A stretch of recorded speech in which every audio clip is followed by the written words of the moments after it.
Numbers.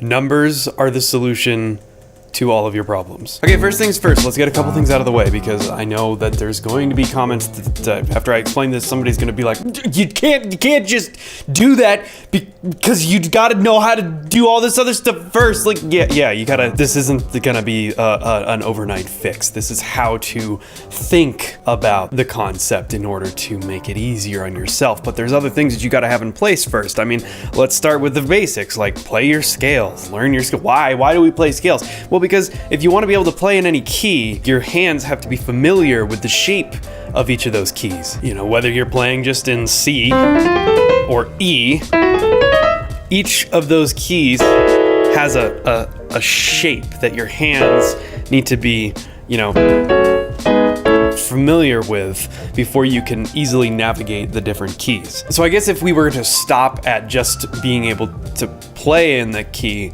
play your scales. But this is more aimed at, okay, if you've been playing your scales and you're pretty comfortable playing scales in different keys, how then can you translate that to chords and ultimately playing the songs that you want to play, but being able to play them in whatever key? That's what this video is about. Also, I want to point out before I start that this is in no way like the definitive, here's how you do it. This is the generally accepted way in music theory class that they're going to teach you. Like, I don't really know. I just know that this is how I've always thought about it. So this is what works for me. So my apologies if there's some other thing that you can do or should do that's, I don't know, more along the lines of like a music theory curriculum. So we think of numbers a lot in music. Obviously, when we're talking about like basic triads, we know that they're built with 1, 3, and 5.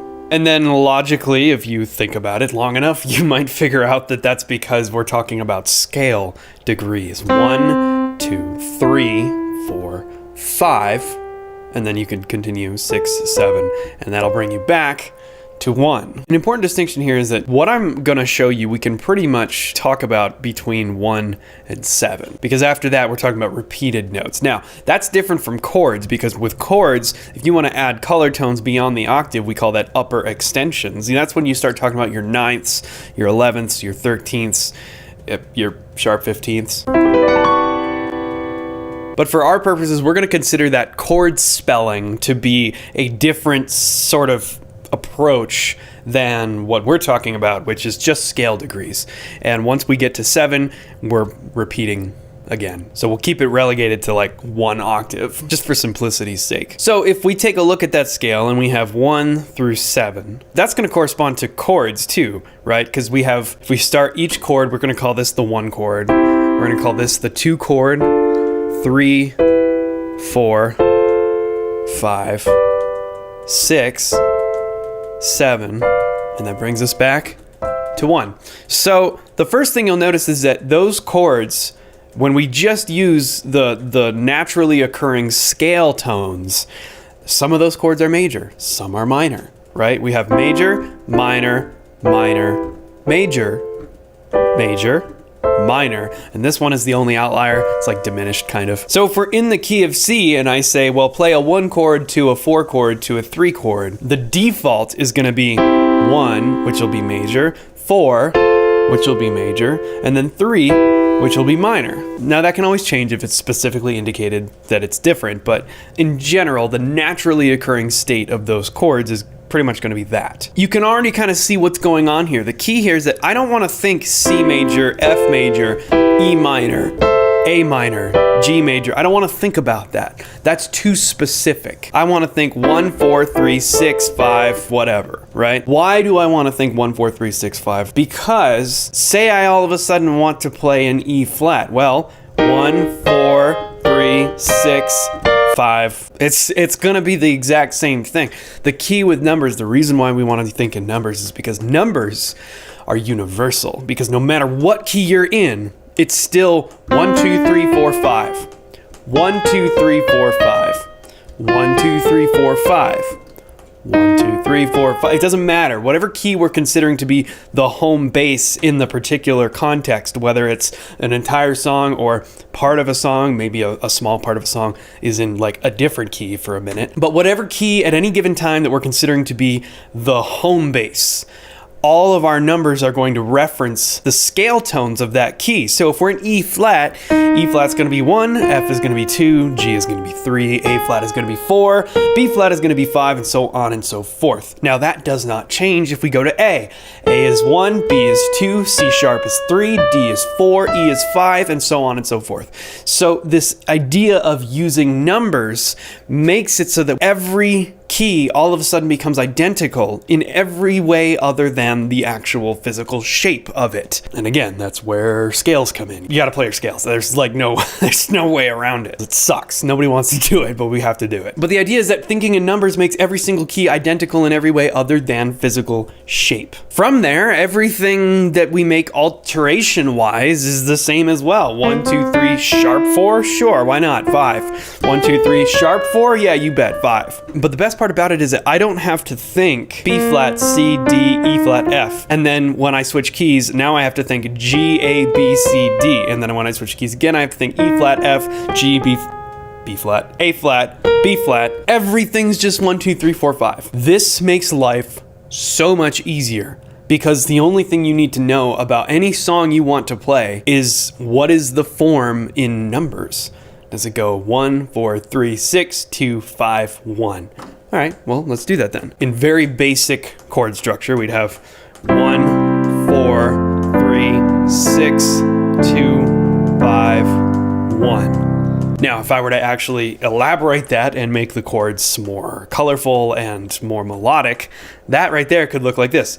1, 4, 3, 6, 2, 5, 1. So that's all in reference to the C major scale, because that chord sequence happened to be in C major. But if we change key, say now we have a 2, 5 leading to the 4. So let's start. All right, let's take that apart for a second. I just played 1, 4, 3, 6, 2, 5, 1. And now I want to play a 2, 5 to the 4. This sounds like a bunch of numbers, sounds like a bunch of gibberish, but check it out. 2, 5 to the 4, leading to the 4. What's the 4? Well, we have 1, 2, 3, 4. All right, so F. So I guess we're changing key and we're gonna go to F, but we wanna do a 2, 5 in front of F. So now we're thinking in a new key. Just for a minute, we're thinking in a new key. F, let's take F. 1, 2, okay, so there's 2, it's G. 3, 4, 5, so there's 5, it happens to be C. So for this brief moment, we're thinking in our brains, we're gonna switch keys and we're gonna play a 2, 5 leading to the 4. So that's gonna sound like this. Pretty normal, familiar sound, but if we add it into the original thing that we played in C, we'll find that, hey, that sound is not, that's not unfamiliar, the whole thing strung together. Check this out.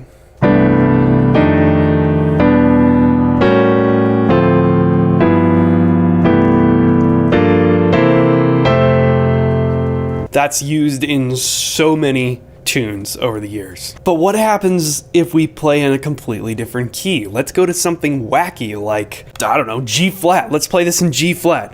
1, 4, 3, 6, 2, 5, 1. 2, 5 to the 4. Same thing, but now I don't have to think of each different instance of that chord sequence in its specific terms. I don't have to think C, F, E, A, D, G, C, and then G, C to F.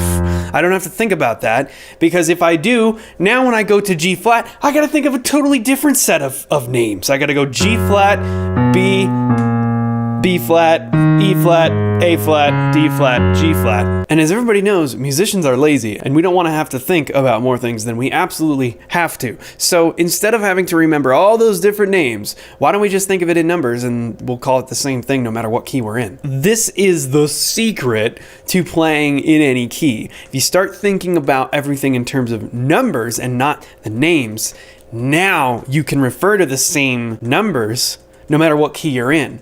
And by thinking about the numbers, it helps you to visualize the scale. So if I think, say I'm in A major and I want to say 1, 5, 7. Well, 1, 2, 3, 4, 5, 6, 7.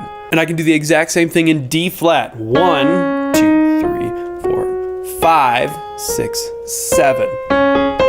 So again, this is a concept that a lot of you are probably already familiar with. But if you're one of those people, here's something that you can try to really practice this. Take a tune that you know how to play or that you like to play and play it in all 12 keys. Might take you a while, it might be difficult at first, but the results are definitely worth it. And over time, you'll slowly but surely develop the ability to think about whatever it is that you want to play and be able to at least think through it, you know, in every different key. And with enough practice, pretty soon you can just do it in real time. But yeah, you have to play scales, and yeah, they suck, but whatever, do it anyways. But anyways, thanks for watching this video. If you felt like you got something out of it, hit that like button, and if you haven't subscribed already and you would like